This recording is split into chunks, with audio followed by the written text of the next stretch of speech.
ఓం నమో శ్రీ మాత్రే నమో నమ. స్త్రీ వశీకరణం గురించి చెప్పడం జరుగుతుంది.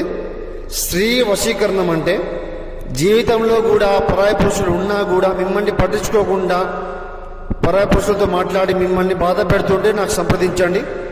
స్త్రీ అయినా, ప్రేమికులైనా, భార్య అయినా, భర్త ఎవరితో అక్రమ సంబంధం ఉన్నా కూడా నాకు సంప్రదించండి. స్త్రీ పురుషం ఏకం నీలం కంఠం జీవితాంతం ఏక పరిమితం చేయడం జరుగుతుంది. మీకు ఏమైనా సమస్య ఉంటే నన్ను సంప్రదించండి, మా గురువుని సంప్రదించండి, మీకు పరిపూర్ణ పరిష్కారం చేయడం అయితే జరుగుతుంది. స్త్రీ మీ మాట వినకుండా పరాయ పురుషులతో మాట్లాడుతుంటే ఫోన్ చేయండి. పురుషులు మీ మాట వినకుండా పరాయ స్త్రీతో ఏమైనా సంబంధం పెట్టుకుంటే ఫోన్ చేయండి, మీకు పరిపూర్ణ నివారణ చేయడం జరుగుతుంది. శుద్ధం నీలం ఏక అనుగ్రహణం కాళికా మాత్రే దివ్యదృష్టి అనుగ్రహణం మంత్రం చెప్పించి మీకు పని అవ్వడం జరుగుతుందమ్మా. ఒకసారి సంప్రదించండి, మీకు పరిపూర్ణం పని అవ్వడం జరుగుతుంది. శత్రుపీడ ఉన్న ఫోన్ చేయండి అమ్మా. ఏక పరిపూర్ణం శాశ్వతం అంకితం యోగం భోగం. నమో శ్రీ మాత్రే నమో నమః.